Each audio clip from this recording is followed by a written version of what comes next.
Como é que eu sei que eu sou eu e você é você? Você já parou para pensar nisso? Se a gente for para física, para microfísica, a gente vai começar a perceber que tudo é átomo e nada pode ser diferenciado. Tudo na história do universo leva para algo indiferenciável, que a gente chama de Big Bang. Então, como que eu sei que eu sou eu e você é você?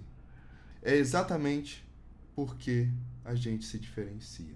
E quando a gente se diferencia, aquilo que era uno, aquilo que era indiferenciado, uno não de um, mas de um todo, que é impossível eu saber o que é um e o que é outro, o que sou eu e o que é você, ele acaba se diferenciando e virando dois. Né?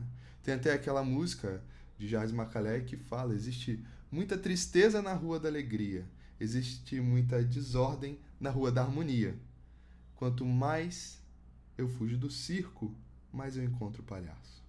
E é por isso que o Jung fala que a consciência, a maior função da consciência é exatamente isso: a diferenciação, a separação, a exclusão. Vamos colocar entre aspas aqui para a gente entender que nada foi excluído, na verdade, foi para o inconsciente. E algumas coisas já estão no inconsciente, quando a gente pensa no âmbito coletivo, que nunca perpassaram, nunca atravessaram a consciência, mas herdamos. Mas então, o que seria a consciência? A consciência é essa grande diferenciação que a gente vai encontrar nos mitos de Prometeu, a gente vai encontrar em mitos do fogo também, como Prometeu aqui, indígenas, por exemplo, que vai trazer a ideia de que algo foi refletido, algo foi discriminado, algo foi diferenciado, algo foi discernido, e esse algo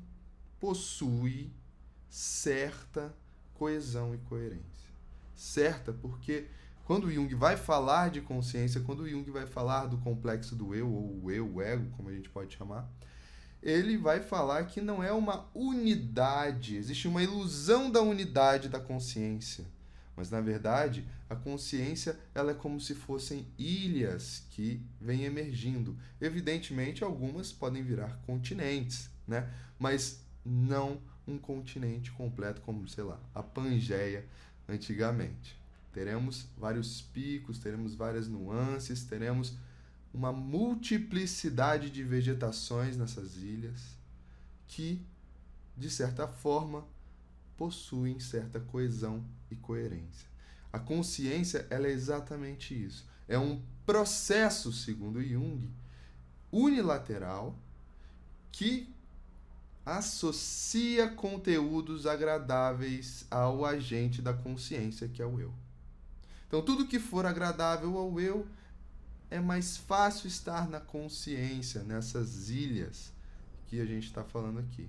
E como é que surge essa ideia de consciência, né? Como é que o Jung começa a elaborar por que a gente...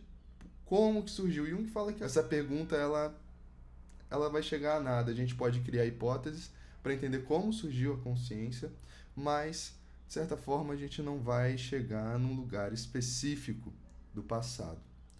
Até porque, se a gente for pegar os estudos antropológicos, a gente vai ver que está cada vez mais para trás o desenvolvimento de cultura. Mas ele fala duas coisas. A primeira delas, ou foi de um ato heróico, de um ato que teve que romper com algum padrão inconsciente para uma sobrevivência, para salvar alguém, para salvar um grupo.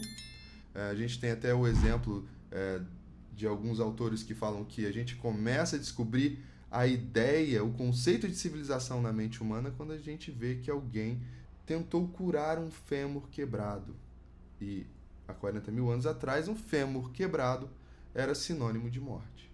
Alguém ali teve a consciência, teve a reflexão de parar e sentar do lado dessa pessoa, de tentar ajudar essa pessoa. Aí a gente está falando também de consciência, porque rompeu-se um padrão instintivo de sobrevivência. Rompeu-se o destino, surgindo assim uma ideia de volitividade, uma ideia de livre-arbítrio. A segunda coisa que o Jung fala, que pode também ter surgido A consciência foi uma percepção muito sutil das imagens que nos perpassam. Isso que eu estou falando são as imagens internas. E a partir do momento em que alguém ali observa uma imagem que não é mais este alguém, estamos falando de uma protoconsciência.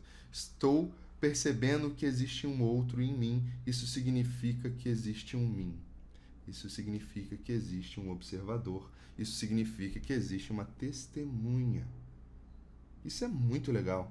Parece até como é que surgem as atitudes, extrovertida e introvertida. Talvez o Jung não trouxe isso nas obras completas, mas a gente pode pensar de uma forma ampliada que quem disse que é um ou o outro, né? Talvez sejam os dois. Mas uma coisa é fato, não importa qual dos dois, a ideia de consciência é a diferenciação. E surge, segundo Jung, como se fosse um raio. É por isso que o símbolo do raio ele também está ligado à ideia de consciência. O fogo dos deuses, não só da mitologia grega, mas de outros contos indígenas, de contos hindus, entre outros que a gente pode ver. E é interessante porque a ideia de fogo vem da mesma raiz que fala e que falo. Fala no sentido latino de fascinum, aquilo que fascina. Se algo me fascina é que existe um mim, existe um eu, porque eu estou presenciando alguma coisa. Se para alguém eu tenho que falar, já é uma tentativa de comunicação. E a comunicação aqui nesse sentido é uma necessidade de conexão, porque eu sei que algo está diferenciado. O símbolo do fogo ele é muito interessante para a gente entender a ideia de consciência. E como que a gente pode pensar nesse eu, nessa consciência? Para o Jung são fenômenos distintos, porque o eu é como se fosse o agente da consciência e a consciência é como se fosse a ambiência do eu. A grande questão é que um é sine qua non, ou seja, sem o qual o outro não existe, portanto, eles estão muito imbricados. O eu, por exemplo, pode transitar entre as ilhas, mas nem sempre ele consegue ficar em todas as ilhas. Isso não significa que foi para o inconsciente de uma forma totalmente abrupta. Não, está ali numa potencialidade. Se eu te perguntar o que você almoçou, comeu hoje, talvez esteja na consciência. E você vai conseguir me falar. É porque está ali a ilha posta. Mas o eu estava aqui assistindo o vídeo. Agora, quando eu perguntei, foi para lá. Um fenômeno depende do outro. E é por isso que o Jung fala, consciência é consciência do eu. E a consciência do eu é exatamente isso. O eu vai transitando nessa ambiência da consciência, nesse fenômeno da consciência, tomando atitudes, transformando processos, mediando conteúdos e seguindo a vida.